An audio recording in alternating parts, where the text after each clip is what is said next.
3. Assalamualaikum warahmatullahi wabarakatuh. Selamat sore Ibu dan Bapak yang hebat. Waalaikumsalam warahmatullahi wabarakatuh. Di sekolah penggerak ini ada yang namanya Merdeka Belajar. Namun sebelum saya memaparkan materi, boleh saya bertanya kepada Ibu dan Bapak? Boleh? Boleh Bu, siap Ya. sebentar. Nah, baiklah. Nah, setiap tanggal berapa kita memperingati Hari Pendidikan Nasional? Mungkin Bu Fitri bisa menjawab? 2 Mei, Bu. Iya, 2 Mei, betul. Mengapa 2 Mei itu diperingati sebagai Hari Pendidikan Nasional? Mungkin Pak Irwan. Pak Irwan?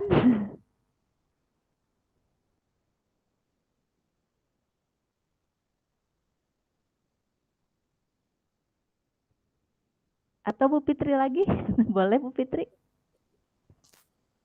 Pak Irwan ada kendala kah? Ya mungkin. Atau Bu Fitri, Oke. boleh. Tanggal 2 itu karena kelahiran Bapak Pendidikan kita ya, Ki Hajar Dewantara. Iya, betul. Nah, Ibu dan Bapak sudah mengetahui bahwa tanggal 2 Mei merupakan hari kelahiran Bapak Ki Hajar Dewantara. Di sini, di dalam sekolah penggerak, Bapak Menteri mencanangkan di sini ada Merdeka Belajar, Merdeka Belajar. Mungkin di sini kita akan mengetahui apa itu Merdeka Belajar. Apakah belajarnya itu seenaknya atau bagaimana dengan menggunakan kurikulum seperti apa? Nah, di sini akan saya mencoba memaparkan. Di sini mungkin sudah terlihat ya di layar bahwa Sekolah Merdeka ini diambil dari filosofi pendidikan Ki Hajar Dewantara yang berbunyi Tutwuri Handayani. Tutwuri Handayani ini dicetuskan oleh beliau menjadi simbol atau semboyan pendidikan kita. Tutwuri Handayani di sini mempunyai arti dari belakang seorang guru harus bisa memberikan dorongan dan arahan, di mana seorang guru itu tidak boleh langsung menarik anak. Maksudnya di sini begini, di dalam pembelajaran itu anak harus dituntut kamu harus mengerti dengan cara begini, tidak seperti begitu, tetapi kita memberikan dorongan atau motivasi, mengarahkan seperti apa pendidikan yang akan diambil dalam pembelajaran di dalam kelas. Contohnya, seorang anak di sini ditawarkan sebuah pertanyaan tentang simbol atau lambang sila pertama. Di sini anak disuruh mencari seperti apa lambang atau simbol sila pertama itu. Diberikanlah gambar oleh kita, tidak langsung ini lambangnya, ini tidak, tetapi diberi dorongan atau arahan anak untuk mencari, diberi kebebasan anak untuk mencari jawaban yang akan mereka berikan. Nah, setelah itu, setelah anak menemukan, kan anak mungkin ada yang memilih bintang, ada yang memilih rantai, ada yang memilih beringin. Nah, mungkin di situ kita mengetahui, oh ternyata ada anak yang sudah mengetahui bahwa simbol sila pertama itu adalah gambar bintang. Nah, maka yang anak memberi jawaban yang betul, di sini kita berikan semacam apresiasi ya. Oh betul bahwa itu adalah simbol dari sila pertama. Jadi tidak langsung kita tarik, ini kamu harus menjawab ini, tidak. Nah, kata Tutwuri Handayani asalnya dari kata Ingarso Sung Tulodo. Artinya di depan menjadi teladan, di tengah membangun semangat, di belakang memberikan dorongan. Di sini kita sebagai teladan, kita memberikan contoh Nah, di sini kan pendidikan kita itu tidak serta-merta harus di bidang pengetahuan saja, tetapi di sini ada keterampilan dan sikap. Nah, di sini kita memberikan teladan kepada anak bahwa sikap yang baik itu seperti apa. Nah, membangun semangat kita di sini membangun semangat kepada anak dalam pembelajaran. Kan sekarang ini pada masa pandemik ini ya, mungkin anak banyak yang merasa bosan belajar di rumah, tidak seperti di kelas. Kalau di kelas kan anak itu bisa tertawa dengan teman-temannya, bercanda, bahkan ada anak yang tidak betah duduk 10 menit keluar, 10 menit menyamperi temannya. Nah, kita di sini harus memberikan semangat atau membangun semangat dengan cara kita misalkan memberikan apresiasi kepada pekerjaan anak itu dengan memberikan gambar atau simbol dengan ini jempol atau apa, atau kita setiap anak mengumpulkan itu kita memberikan komen bahwa oh betul nah ini jawaban anak betul, kita berikan jempol. Yang salah jangan salah tidak, tetapi nah coba cari lagi jawaban yang betul. Nah, itu kan kita beri semangat, cari lagi ya, misalkan begitu. Dan memberikan dorongan, di sini tentu kita memberikan dorongan kepada anak itu seperti tadi, memberikan motivasi atau memberikan dorongan kepada anak untuk mencari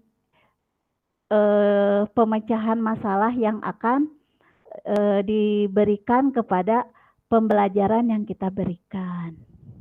Ya, selanjutnya. Nah, di sini tadi ingmadio mangun karso, artinya menjadikan seorang pemimpin harus mampu memberikan suri tauladan. Di sini memberikan suri tauladan, kita sebagai guru itu jangan diktator ya, jangan mentang-mentang kita orang yang paling dewasa, orang yang paling berkuasa, kita memberikan suri tauladan yang tidak patut. Misalkan bukan itu jawaban yang ibu butuhkan, bukan itu, tetapi kita berikan kepada anak untuk memberikan kebebasan, untuk mencari, untuk menggali dari sumber-sumber yang ada. Kan sekarang ini apalagi sudah ada yang namanya HP, itu anak sudah istilahnya sudah tidak canggung lagi anak untuk memegang HP. Di situ anak akan mencari. Kita arahkan, coba nah boleh anak dibantu oleh orang tua untuk mencari jawaban pertanyaan yang ibu ajukan lewat searching di Google atau di apa, tapi harus ditemani oleh ibu atau ayah. Nah, di sini yang kedua, seorang guru harus mampu membangkitkan atau memberi semangat pada anak didik menuju perubahan ke arah yang lebih baik. Di sini, menuju ke arah yang lebih baik, maksudnya itu bahwa anak itu akan menciptakan dari pendidikan yang dia dapatkan untuk menjadi sumber daya manusia yang berguna untuk dirinya maupun untuk lingkungan sekitarnya. Ya. Selanjutnya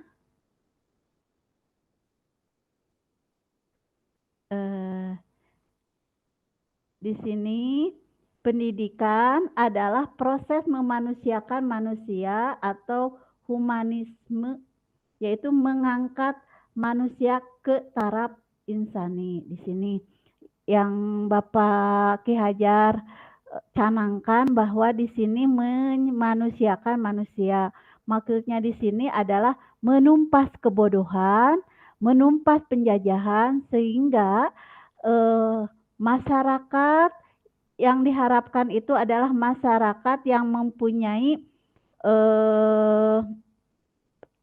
jiwa yang pintar, di mana di sini pintar itu bisa mempunyai skill atau mempunyai keahlian-keahlian sesuai dirinya. Jadi tidak dipaksa.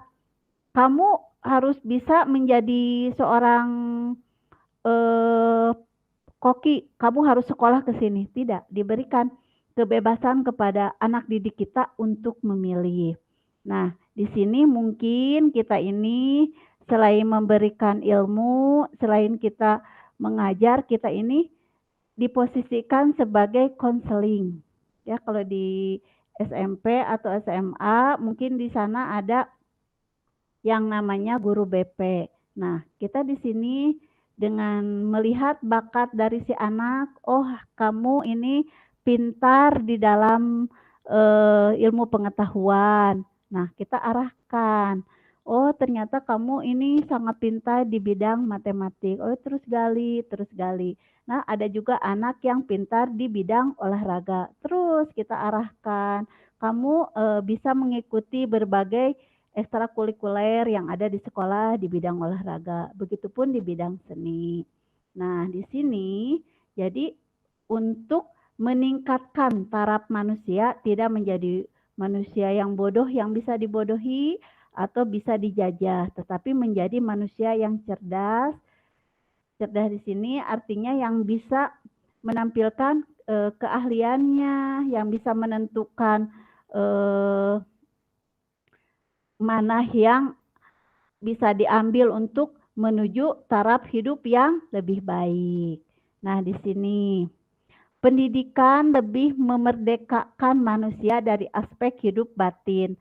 Dia mempunyai otonomi, berpikir dan mengambil keputusan, bermartabat dan mentalitas demokrasi. Nah, di sini sesuai dengan filosofis Pancasila bahwa manusia itu mempunyai otonomi berpikir. Di sini mungkin Ibu Bapak di dalam pembelajaran di kelas yang disebut bernalar kritis, terus mandiri, bermartabat itu berarti dia mandiri, mentalitas demokrasi, dia itu tidak apa sih namanya tidak egois tapi dia menerapkan bineka global, gotong royong ya. Terus otonomi itu otonomi tadi dia mempunyai kemampuan mengambil keputusan sendiri ya. Terus tadi mentalitas demokrasi bisa juga ke akhlak mulia bisa dimasukkan juga. Selanjutnya, nah di sini di Merdeka Belajar, guru memiliki kelimpahan mentalitas, moral dan spiritual. Maksudnya di sini mentalitas bahwa seorang guru itu tadi harus terus menggali, mencari ilmu, jangan udah aja dari satu sumber, tetapi kita harus mempunyai mental yang kuat, yang terus berjuang, yang untuk mencari ilmu untuk diberikan kepada anak didik. Misalnya kita biasa memberikan metode ceramah. Mungkin di sini kita akan mencoba dengan metode yang lain ya. Seperti kita dengan demonstrasi di kelas atau membuat video pembelajaran yang menarik siswa untuk menerima pelajaran yang diberikan oleh kita. Bermoral tentunya kita harus memiliki moral atau tingkah laku yang baik dan benar, di mana seorang guru itu harus tadi menurut Ki Hajar itu kita harus mengayomi, memberi motivasi dan memberi dorongan kepada siswa.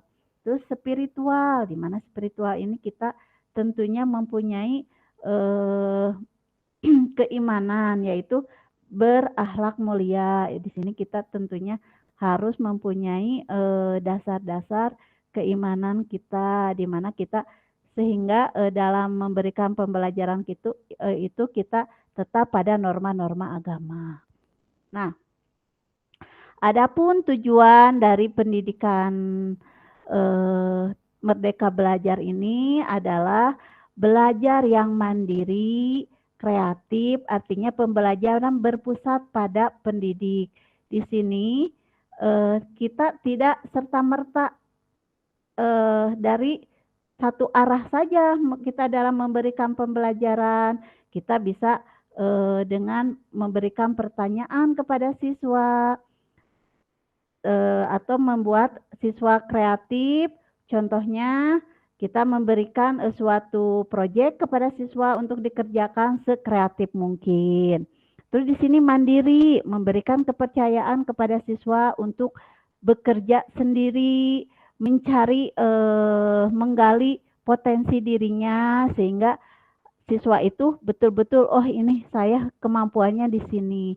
Jadi tidak terbelenggu, tidak kata Bu Guru juga harus ini jawabannya, tidak, diberikan kebebasan kepada siswa untuk menghasilkan peserta didik yang mempunyai kemandirian, di mana mandiri dalam mengerjakan tugas-tugas yang diberikan, mandiri di dalam mencari sumber, jadi tidak putus asa ya.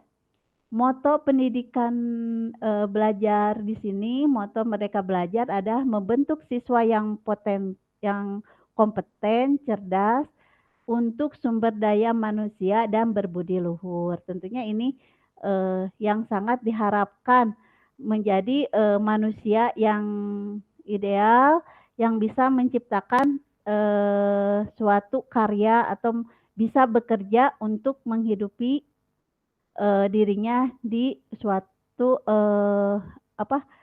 setelah lulus dari jenjang-jenjang pendidikan yang formal begitu. Demikianlah pemaparan dari saya. Mungkin ada yang mau menambahkan atau menyanggah atau bertanya, silakan Bapak Ibu.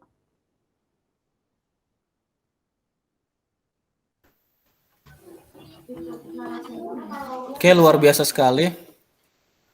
Saya mau menambahkan Bu ya. Boleh ya, Bu? Bapak Irwan.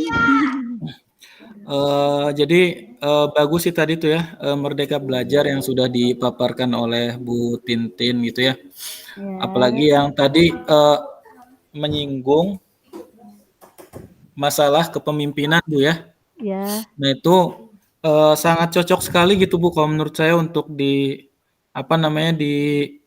implementasikan pada zaman sekarang. Karena kan sekarang juga kita mungkin mengalami yang namanya krisis kepemimpinan gitu Bu ya. Iya betul. Ya kan? Nah jadi iya, betul, Pak. itu apalagi kita kan di sekolah SD ya yang emang menanamkan akhlak gitu Bu ya, atau karakter yang penting gitu Bu ya, seperti itu. Terus juga tadi yang berpusat terhadap siswa gitu Bu ya. Biarin aja dah ayah. Nah jadi ya gitu sih sebenarnya penting sih Bu ya, karena tidak ada sebenarnya Dewi, sebenarnya itu tidak ada anak yang bodoh gitu Bu ya. Yang ada itu mungkin hanya ada anak yang malas. Karena sejatinya setiap anak itu ya punya potensi sendiri gitu Bu ya. Mungkin belum bisa kita gali gitu Bu ya. Mungkin dari Bu Susi, dari Bu Fitri mau menambahkan lagi Bu. Iya, terima kasih Pak Irwan. Tambahannya Sama-sama. mungkin Bu Fitri mau menambahkan? Mangga Bu Fitri atau Bu Susi? Bu Tintin, Ya. kalau saya bukan menambahkan ya, cuma sedikit mau bertanya aja. Boleh. Tadi di bahasan yang pendidikan itu kan harus lebih memerdekakan manusia dari aspek hidup, yang mana diantaranya itu adalah mentalis demokratis. Nah, contoh realnya untuk bagi siswa gitu ya, bagi siswa yang memiliki mentalis demokratis itu yang seperti apa gitu, contohnya pada siswa. Ya, mungkin itu Bu Tintin. Baiklah Bu Susi, saya akan mencoba menjawab, atau mungkin nanti jika Bu Susi belum puas, mungkin Pak Irwan atau Bu Fitri bisa menambahkan ya Bu ya. Nah, di sini mental demokrasi. Mental demokrasi di sini anak ini tidak mempunyai keegoisan. Di mana misalkan ada anak yang kekeh bahwa jawaban saya ini paling benar. Nah, di sini kita berikan pengertian. Nah, ini dari jawaban yang Ibu temukan atau teman-teman lain yang temukan, kan kita mungkin dalam diskusi kelompok ya Bu ya, atau kita di dalam tadi mempresentasikan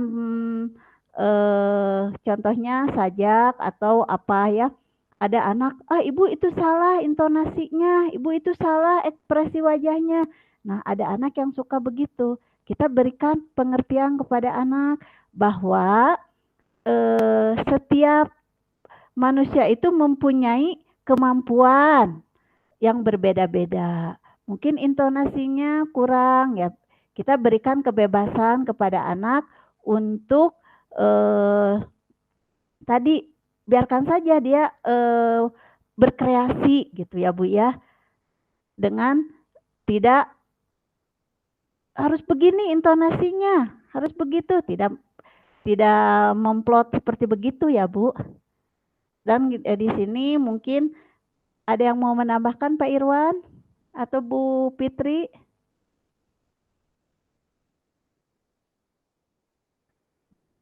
Mangga. Ya, tadi pertanyaannya gimana Bu Susi? Maaf tadi putus-putus.